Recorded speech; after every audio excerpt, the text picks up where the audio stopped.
একটা কচ্ছপা দেখছি। গো এখন খুব ভালো চুনো মাছ এনেছি গো ভাই। তা আমাকে পাইকারি দামে বেচবে নাকি নিজেই বিক্রি করতে বসে যাবে? তোমার মেজাজের তো আর তল পাওয়া যায় না। কবে নিজে বেচবে আর কবে পাইকারি রেটে ছেড়ে দিয়ে চলে যাবে এটা ভগবানও আন্দাজ করতে পারবে না।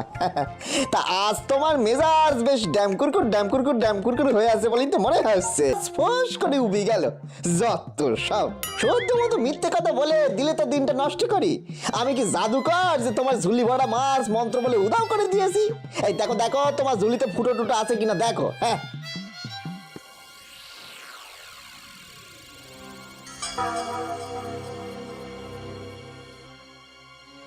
কি পরান তোমার ঝুলিতে তো ফুটোও নেই, তাহলে তোমার সুনো মাছের হলোটা কি? ওজোর ঠেলা পরানের মেজাজের চক্কর যে উল্টো পেঁচ দিতে আরম্ভ করেছে। না, এরপর ওই পরানের সঙ্গে খুব সাবধানে মিশতে হবে দেখছি। বউ আর জমিয়ে রাঁধো দেখি।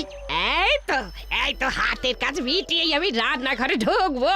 তুমি ততক্ষণে পুকুরে গিয়ে হাত পা ধুয়ে আসো, একটু জল টল খাও।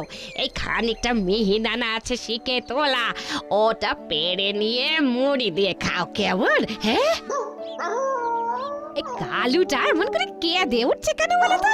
আগে অন্য কুকুরদের কাঁদতে দেখেছি, কিন্তু কালু তো কোনোদিন এরকম করে কাঁদতে শুনিনি। সকাল থেকেও সব ঠিক ছিল, হঠাৎ তুমি আসার পর থেকে এইরকম কাঁদতে শুরু করলো। আশ্চর্য।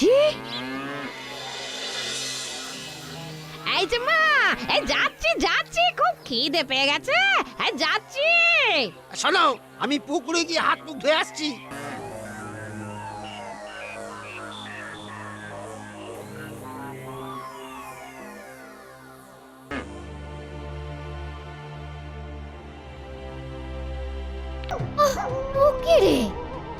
এই কালুটা তো বড্ড কাঁদতে শুরু করেছে দেখছি। আরে চুপ কর, তোর কি পেটে যন্ত্রণা আরম্ভ হলো নাকি আরো খিদে পেয়ে গেল? এই দাঁড়া বাবা দাঁড়া, এই শ্যামলির খাবারটা তৈরি করে দিয়ে আমি যাচ্ছি। হ্যাঁ, দাঁড়া। কি রে কালু, এই কতবার বলবো যে এই শ্যামলির খাবারটা দিয়েই তোকেও খেতে দেবো? তুই তো তবু বাইরে চড়ে কিছু খেয়েছিস। এই বেচারি শ্যামলিটা তো সকাল থেকে ডানাটা দাঁতে কাটেনি, একটু জাবর কেটেছে। আহারে শ্যামলি রে।